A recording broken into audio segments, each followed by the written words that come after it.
వీసాలకు తాను వ్యక్తిగతంగా మద్దతిస్తానని ట్రంప్ ప్రకటించడంతో ఆయనపై మాగా ఉద్యమకారులు ఎందుకు మండిపడుతున్నారు?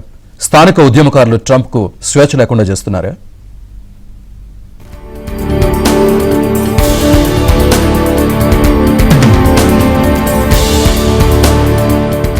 H1B వీసాలిస్తే క్వాలిటీ ఉన్నవారు ప్రపంచ నలుమూలల నుంచి అమెరికా వస్తారు.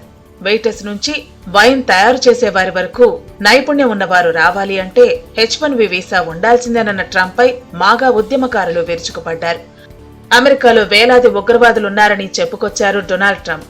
దేశంలోని డ్రగ్ కార్టెల్స్ ను విదేశీ ఉగ్ర సంస్థలుగా అభివర్ణించారు ట్రంప్. హౌతీ రెబెల్స్ ను కూడా తీవ్రవాది గ్రూపుగా ట్రంప్ పేర్కొన్నారు. అమెరికాలో ప్రస్తుతం 11,000 మంది హంతకులు జీవిస్తున్నట్లు చెప్పారు. దాంట్లో 48% మంది ఒకరికన్నా ఎక్కువ మందిని హతమార్చినట్లు చెప్పుకొచ్చారు. వివిధ దేశాల్లోని రౌడీ మూకలు ఇప్పుడు మరోవైపు ట్రంప్ తో స్నేహానికి మోదీ ప్రభుత్వం ప్రయత్నిస్తోంది. అమెరికా వస్తువులపై సుంకాలు తగ్గించేందుకు సిద్ధమవుతోంది. న్యాయపరమైన వలసలకే తాము మద్దతిస్తామని విదేశాంగ మంత్రి జైశంకర్ చెప్పారు.